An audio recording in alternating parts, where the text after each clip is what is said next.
waa cutubyo ka tirsan Commandos-ka Gorgor kuwaas oo in muddo ah tababar ku qaadanayay Muqdisho ayaa maanta loo qaaday dalka Turkiga.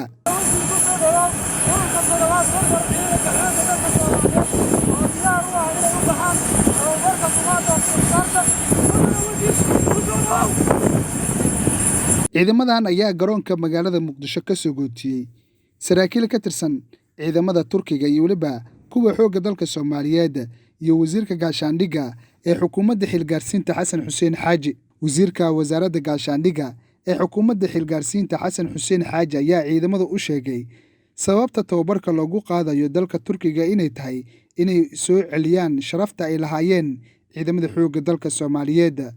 waxa uu sidoo kale wasiir Xasan Xuseen Xaaji uu sheegay in fursad weyn ay tahay in dalkooda ay difaacaan ayna dowladda xaquuqdooda ay meel saarayso inta ay ku maqan yihiin dalka Turkiga ayna ku soo laabanayaan gudaha magaalada Muqdisho.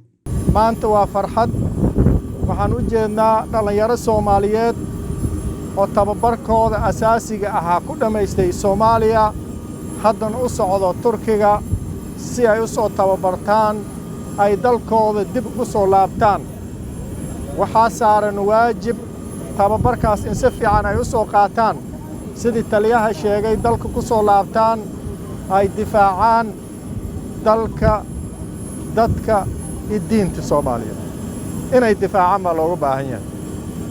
waana fursad dad badan oo Soomaali ah ay helin oo idinka maanta hasheen fursadan ka faa'iideysta. ciidamada Soomaalida aan dhisayno waa ciidamo shacabka Soomaaliyeed naftooda iyo maalkooda iyo diintooda difaacaya way. loogama tiragalin cid kale inay dhibaato u geystaan dalkooda inay mas'uuliyadii dalkii ay qaataan dalkooda difaacaan cir iyo dhul iyo badba inay difaacaan. dadkii difaaca lahaa dalka dhiigooda u huri lahaay waa idinka.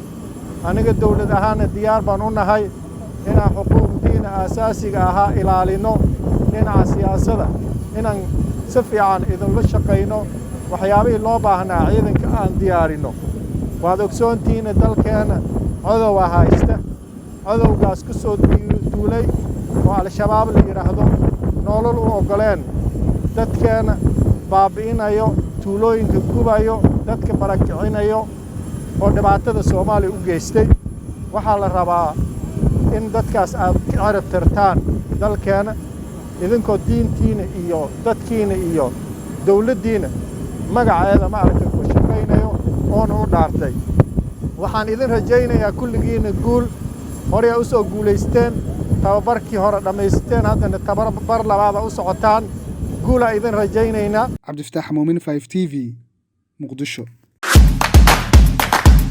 abka Dahab Plus iyo casriyeynta adeegyada shirkadda Dahab Shell. Dahab Plus oo kuu fududeynaya isla markaasina kuu koobaya dhammaan baahiyaha adeeg ee e-Dahab, Dahab Pay iyo adeegyada shirkadda Somtel. mar kasta iyo mar kastaba ku isticmaal application-ka Dahab Plus.